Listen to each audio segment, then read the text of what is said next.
Let's talk about Amtrak. I'm Paul Comfort, and on this episode of Transit Unplugged, we speak with the president of Amtrak, Roger Harris. Roger's led an amazing year for Amtrak in 2025. They had record ridership, revenue, and capital investments, and the FY26 outlook is fantastic with continued ridership growth and some major capital project milestones. They're really focused on running a great railroad, and he unpacks what all that means, improving reliability along with the customer experience. And they're also looking forward to this coming year's support of the World Cup travelers and the America 250 initiatives. He explains all that to us on this great in-depth look at how Amtrak, America's national railroad, is doing and is planning to do in 2026. I'm Paul Comfort. Enjoy the conversation with Roger Harris. Great to have with us the president of Amtrak, Roger Harris. Roger, thanks for being with us on the show. Thank you, Paul. It's great to be here today. Yeah, wow. What an amazing year you've had, Roger, there at Amtrak. 2025 was like fantastic, man.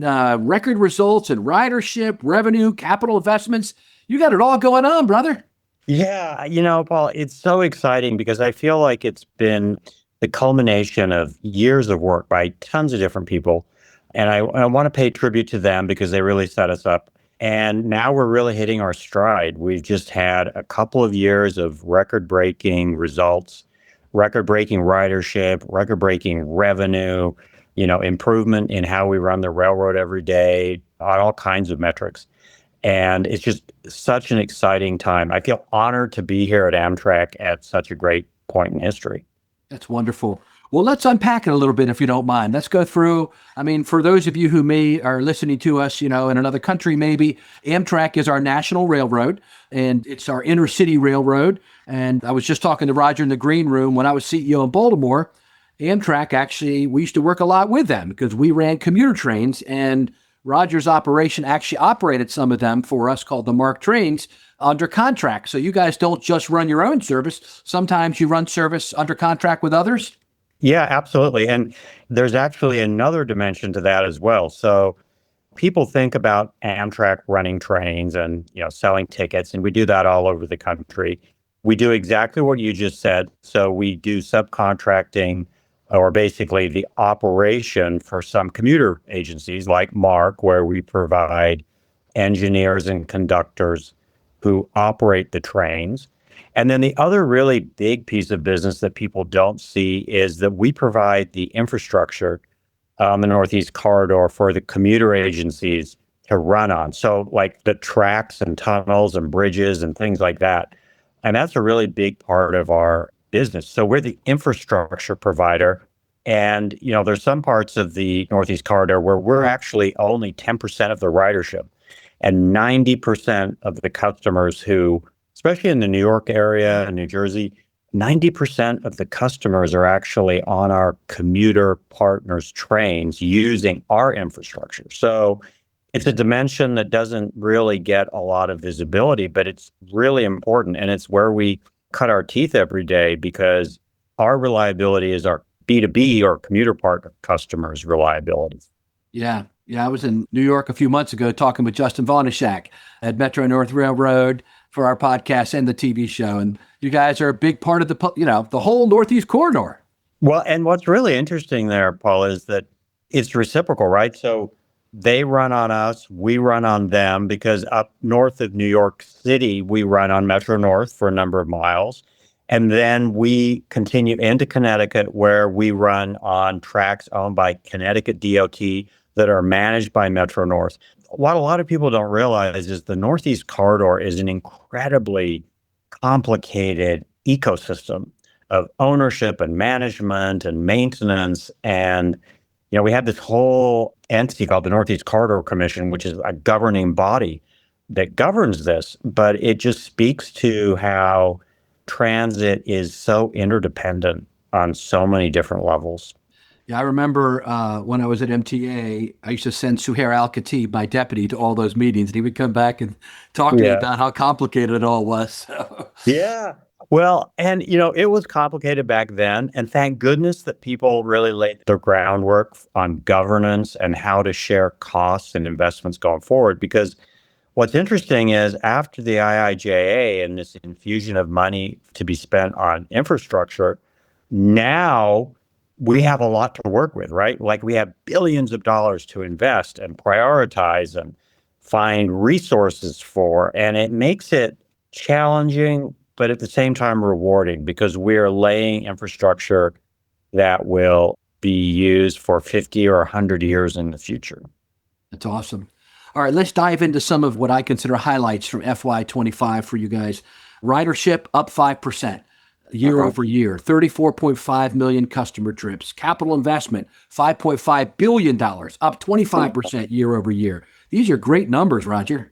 Yeah, they are. So, like, let me take the ridership for a minute. So, ridership was a record-breaking year. It broke the FY24 number, which was 32.8, I think. And that broke the 2019 number, which was the peak the company had ever had. So right before COVID, 32.5. We're on this growth trajectory. And what's interesting is that the growth is being seen across the country.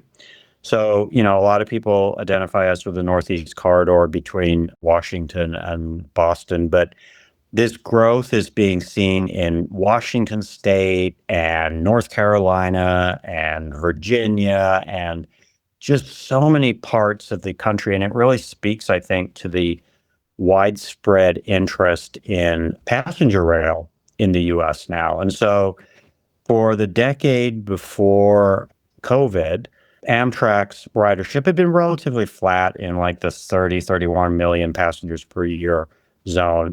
But we're now really seeing a sustained growth. And a dimension of that, which is interesting, is that we haven't actually really grown our fleet in that period of time. It's actually shrunk slightly. And we're getting more use out of the assets we have.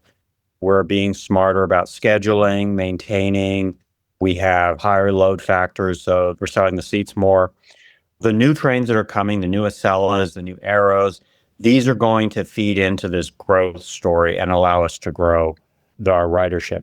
But let me talk about the capital investment. You talked about the $5.5 billion.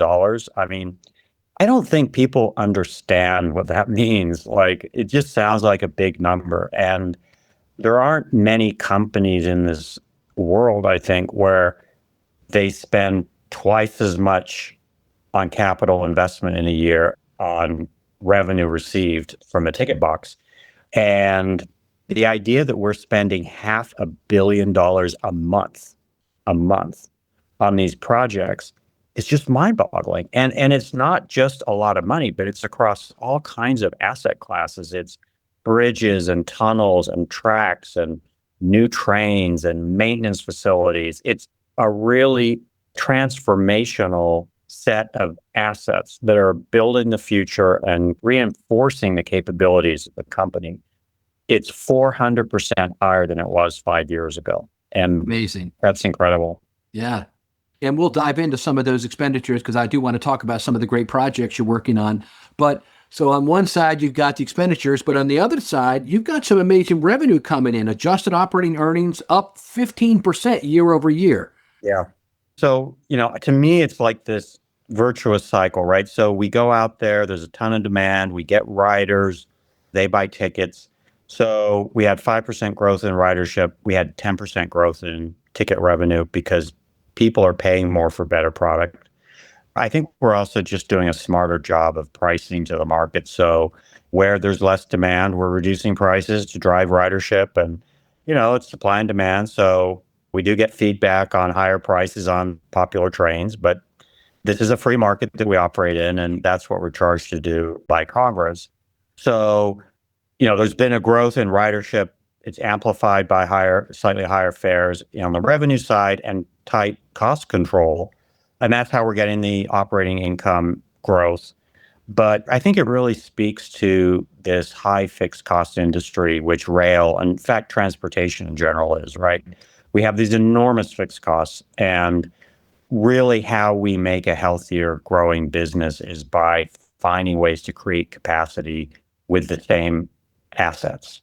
And so, whether it's longer trains or more frequent trains against that asset base is really, I think, how we improve our financial performance, but it's also good for the traveling public because it creates more choices, more schedule frequency, more convenience. And this just has this ongoing positive effect of growing the convenience and utility. Yeah. Now, do I understand it right that you all are on track to achieve train operational profitability by FY28?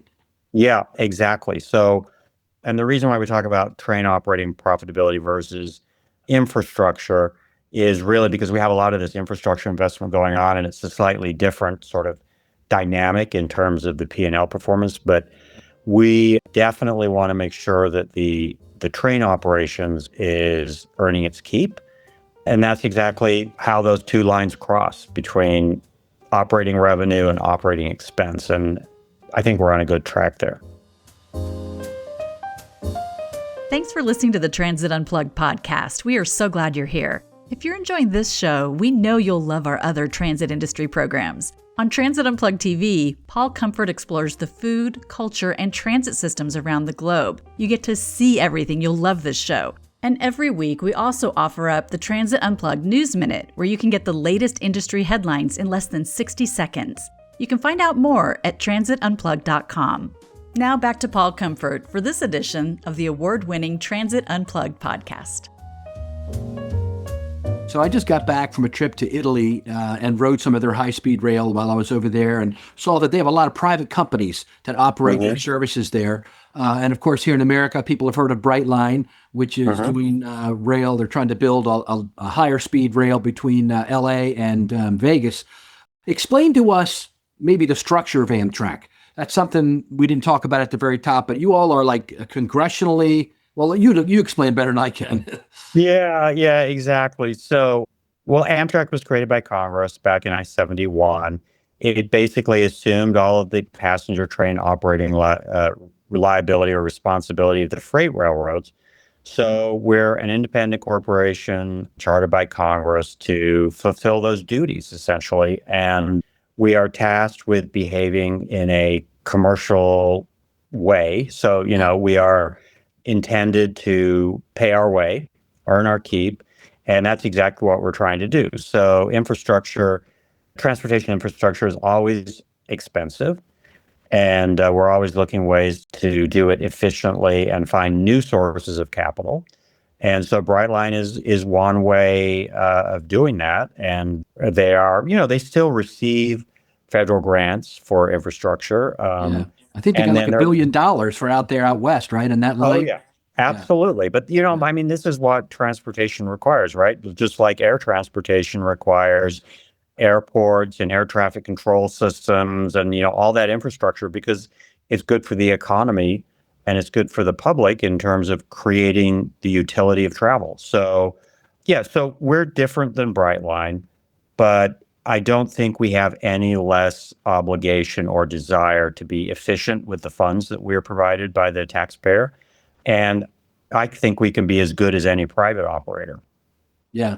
I tell you, for one, I love Amtrak. I go up to Wilmington and Delaware, and I get on the station there, park my car. It's easy, walk right across the street, hop on the train, and take it to, that's when I go to New York or New Jersey, One Penn Plaza. Remember, we used to go to New Jersey Transit offices and all that. And it's just a great way to travel. And you've got some brand new vehicles, Next Gen Acela and all that. Talk to us about the new vehicles and what you've got coming. Aero, which sounds very interesting. Tell us about all that. Yeah, absolutely. Thank you. So we just in August launched our new next generation Acelas. So Acela was launched at the beginning of the century now, right after 2000. So the Acela product's about 25 years old. It really transformed travel in the Northeast, and it created a huge shift away from the air shuttle market between New York and Washington. And so this is our kind of refresh of that product. We ordered 28 of these new trains, and we started revenue service in August. They're each about 25% bigger than the original Acelas. We ordered 40% more of them. So there's room for growth in all of this. They operate at a maximum speed of 160 miles per hour, 255 kilometers per hour. And I think part of what happens in this country is the infrastructure is not capable of supporting them running at that high speed the full way. But what we're really focused on is a modern, comfortable, technologically advanced product. And so these new trains are really sleek, very impressive. As with any fleet, we're having some teething pains, but the trains themselves are running really well. We're working well with the manufacturer on those teething pains that I mentioned.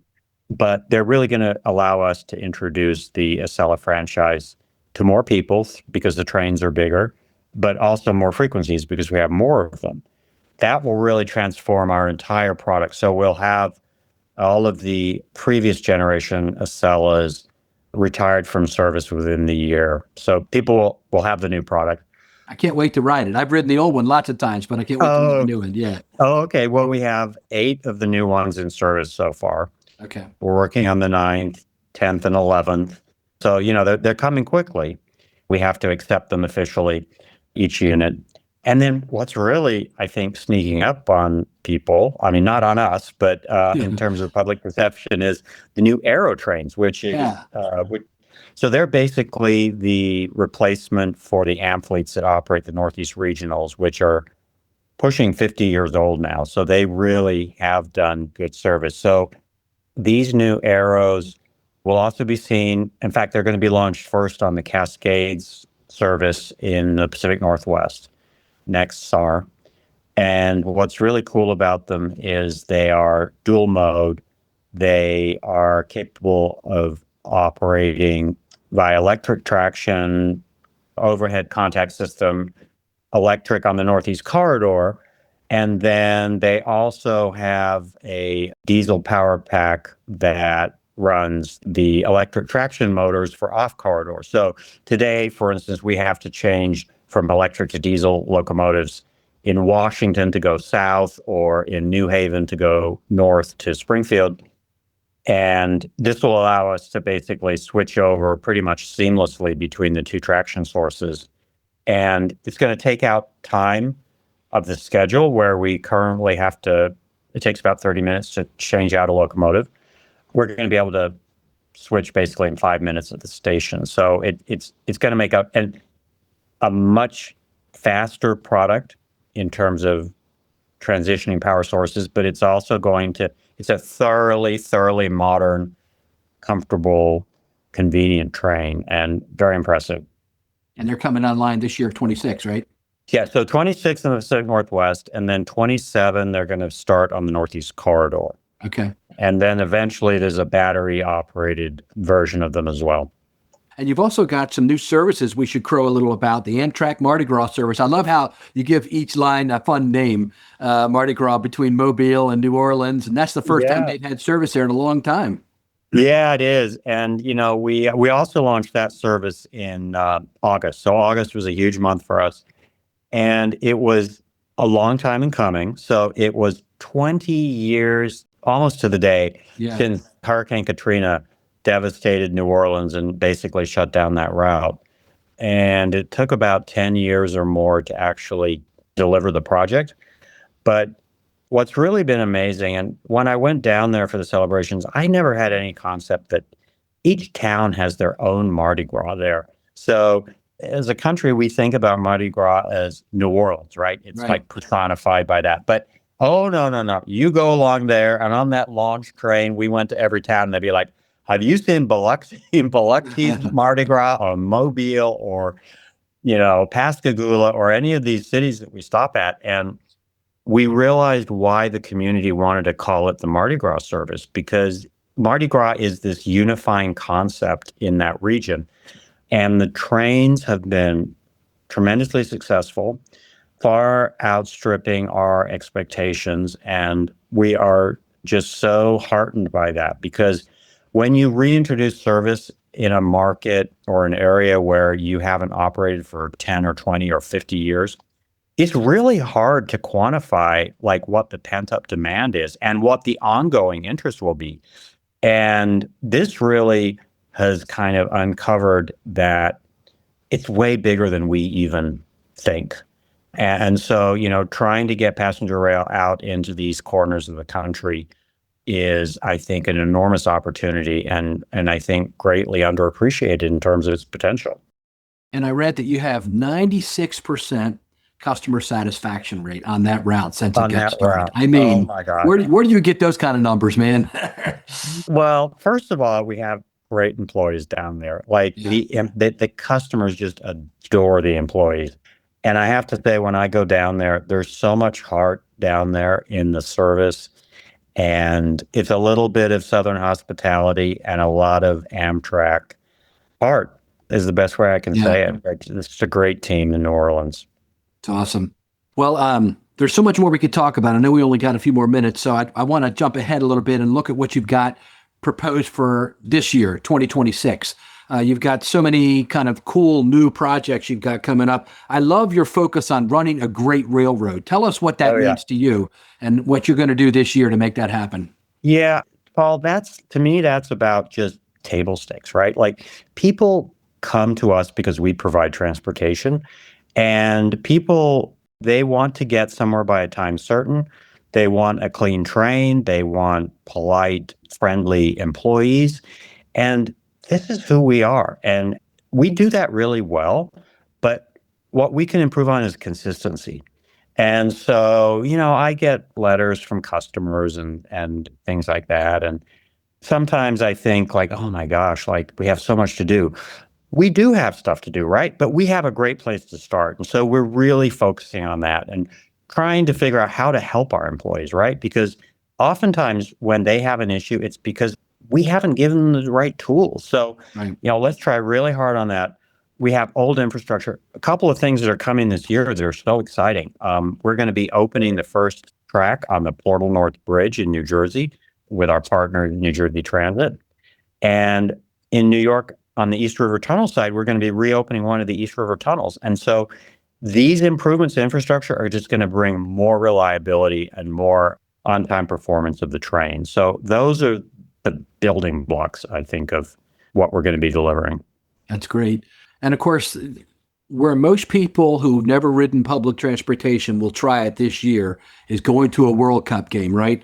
And then Yeah. you've got, of course, America 250, our 250th anniversary. Talk to us about the role Amtrak will have in supporting them. Well, it's two levels, really. So, one is just our normal scheduled service. And so we're looking really hard at our schedules there, finding ways, if we can, to provide more capacity on those peak days. It's not easy when you're kind of running flat out or, to begin with, but there are opportunities for that. But we're talking about how we have this huge infrastructure business as well, where we have so many partners running on our network.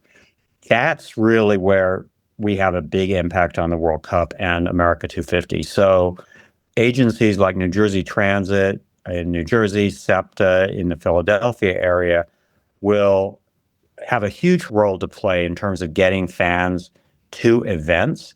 And they're running on Amtrak infrastructure in many of those cases. And so we have to make sure that our infrastructure is ready for the event and that we're standing by to take care of any eventualities that may occur. Of course, we hope everything goes smoothly, but Yeah. life always has its way of throwing its challenges towards you. That's wonderful. Roger, it's been a great kind of review of Amtrak, our American National Railroad. Are there any closing thoughts you'd like to give people who maybe have never tried Amtrak before? Well, I want to thank all of our customers for their support. And I would like to ask all those people who haven't tried Amtrak yet to come and try it now that we have these renewed products that are really going to take us to world-class levels in both the Acela and the new Aero trains that we're going to introduce. That's great. Well, I'll be riding this year. I can't wait to do it again, as we always did. And Roger Harris, president of Amtrak, thank you so much for spending a little time with us today to kind of review the great news from this last year and the wonderful plans you have for 2026. We wish you all the best. Thank you, Paul. I enjoyed it. Thank you for listening to this episode of Transit Unplugged, the world's #1 transit executive podcast. I'm Julie Gates, executive producer of the podcast. Many thanks to the team that makes this show happen. Host and producer Paul Comfort. Producer Chris O'Keefe. Editor Patrick Emile. Associate producer Cindy Raskin. And consultants Dan Meisner and Jonas Woost at Bumper. Transit Unplugged is being brought to you by Midaxo, passionate about moving the world's people. If you would enjoy behind-the-scenes insights and updates from the show, sign up for our weekly newsletter which has links to can't-miss conversations with the biggest names in mobility. Head to transitunplugged.com and scroll to the bottom of the page to sign up. Thanks for listening, and we'll catch you on the next episode of Transit Unplugged.